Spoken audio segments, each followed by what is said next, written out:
Hello everybody. आज हम आपको सिखाएंगे परिमेय संख्याओं के बारे में। परिमेय संख्याएं क्या होती हैं, तो सबसे पहले इसकी परिभाषा को समझेंगे।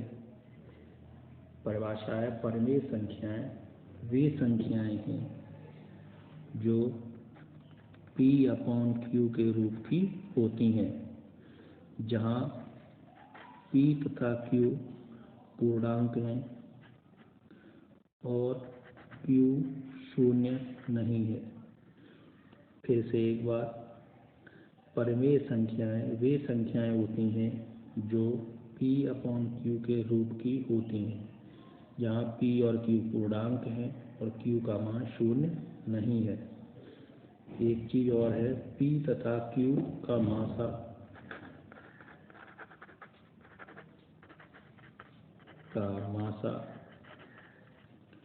एक होना चाहिए। P और Q का मासा एक होना चाहिए। अर्थात जैसे मान लीजिए P है 4 और Q है 8, तो इन दोनों का मासा 4 होगा। ठीक है, तो हम क्या करेंगे, इनमें से जो कॉमन फैक्टर होता है वो निकाल देंगे।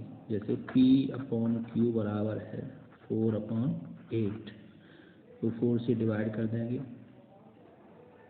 ये हो गया एक बार, ये हो गया दो बार, 1/2, यानी ये परिमेय संख्या 1/2 है, जिसको दूसरे रूप में 4/8 लिखा गया। तो इन दोनों का जो मासा है 1 और 2 का, वो क्या होगा, 1। यानी क्या होता है कि एक ही परिमेय संख्या को कई तरीकों से लिखा जा सकता है। जैसे 1/2 में हम मल्टीप्लाई कर दें -1/-1, तो इसी को इस तरीके से लिख दिया जाता है -1/-2। 1/2 को मल्टीप्लाई किया हमने 3 से, तो ये हो गया 3/6। यानी परिमेय संख्या एक ही है, 1/2। इसको इस तरीके से भी लिख सकते हैं, इसको इस तरीके से भी लिख सकते हैं।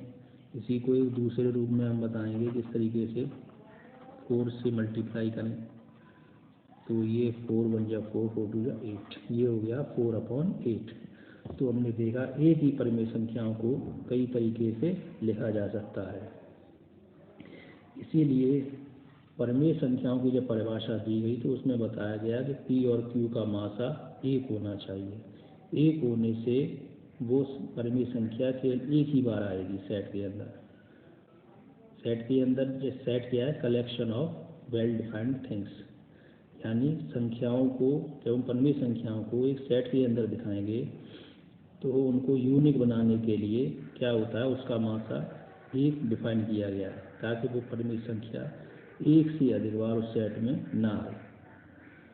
और Q का मान शून्य नहीं होना चाहिए। किसी भी पूर्णांक का मान अगर शून्य रख देंगे Q का, जैसे 3/0, तो ये संख्या अपरिभाषित हो जाती है। यानी 3 को 0 से डिवाइड करेंगे तो इसको इनफाइनाइट बताया गया है, तो ये वेल डिफाइंड नहीं है।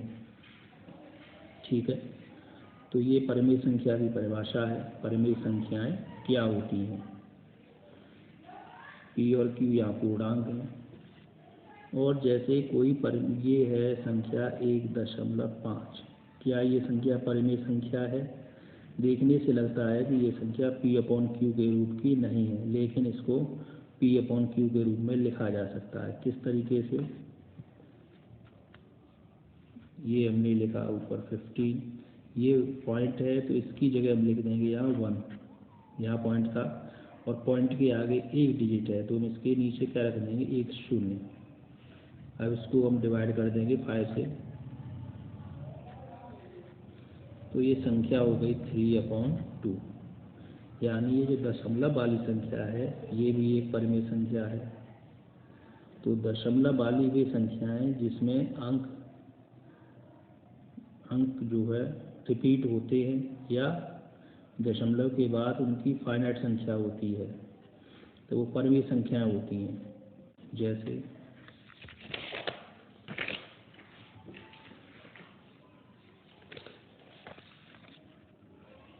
ये संख्या है 1.101 फिर 0001, इस तरीके से अंक हो रहे हैं। इसमें हम देख रहे हैं कि कोई भी अंक रिपीट नहीं हो रहा है, अंक रिपीट नहीं हो रहा है, ना ही ये संख्या टर्मिनेट हो रही है। मतलब दशमलव के बाद अंकों की संख्या सीमित नहीं है, जैसे ये है। इसमें अंकों की संख्या कहते हैं ये दशमलव के बाद 1 2 3 4 5 5 अंक हैं। तो ये संख्या एक परिमेय संख्या है, लेकिन इसमें क्या है, अंकों की जो काउंटिंग है वो अनंत तक जा रही है और कोई भी अंक रिपीट नहीं हो रहा है। तो ये अपरिमेय संख्या है, ये संख्या परिमेय है। इसी प्रकार हम देखेंगे कि 1.123 1 2 3 1 2 3 इसी प्रकार अंक रिपीट होंगे। जैसे ये 3 अंक, फिर से वही 3 अंक आ गए, फिर से वही 3 अंक आ गए। तो इस तरह की जो संख्याएं होती हैं ये भी परिमेय संख्याएं होती हैं, यानी इनमें अंक तो अनंत तक जा रहे हैं, लेकिन जो अंकों की ये संख्या है 1 2 3, यही 3 अंक बार बार रिपीट हो रहे हैं, इसलिए ये परिमेय संख्या है। यानी जिन संख्याओं में अंक रिपीट होते हैं वो परिमेय संख्याएं होती हैं। तो ये बात हो गई परिमेय संख्याओं की परिभाषा की। अब हम देखेंगे आगे संख्या रेखा पर परिमेय संख्या का प्रदर्शन। जैसे कोई संख्या है 3/4, इसको हम संख्या रेखा पर कैसे प्रदर्शित करेंगे। तो हमने ये लाइन खींची और इसमें हमने क्या किया है, पहले लिख लेंगे सिंपली 0 1 2 3 4 5। अब इन सभी अंकों को 4 से डिवाइड कर देंगे, 1/4 2/4 3/4 4/4 दैट इज 1, ये है 5/4। तो जो संख्या है ये 3/4 वो कहाँ आ रही है यहाँ, तो ये हमारी परिमेय संख्या हो गई 3/4, जिसका संख्या रेखा पर प्रदर्शन किया गया है। इसी तरीके से ये संख्या माइनस में आती है, -1/4 -2/4 -3/4, इसी तरीके से चलती चली जाती हैं। इस तरीके से हम क्या करती है, संख्या रेखा पर इनको प्रदर्शित करती है।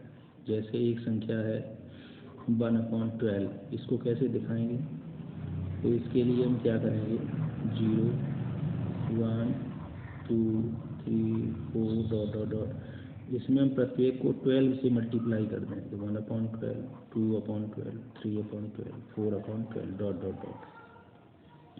इसी को हम दूसरे तरीके से लिख सकते हैं, ये 1/12 है, ये 2 से डिवाइड कर दो 1/6, ये 3 से डिवाइड कर दो, ये 4 से डिवाइड कर दो, इस तरीके से। तो इसमें हम देख रहे हैं कि ये जो संख्या है 1/12 है, जिसका हमें प्रदर्शन करना था। तो संख्या रेखा पर इनको इस तरीके से प्रदर्शित किया जाता है।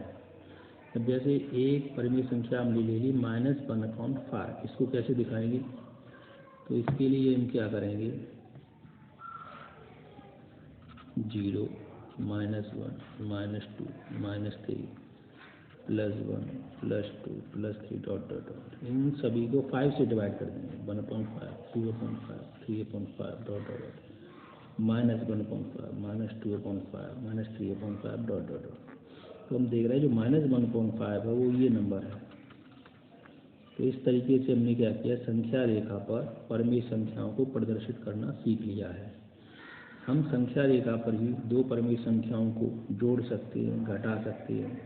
तो इनको भी हम परिमेय संख्याओं को जोड़ के या घटा के देखेंगे। इसके लिए नेक्स्ट वीडियो में हम आपको दिखाएंगे। इस वीडियो में इतना ही, धन्यवाद।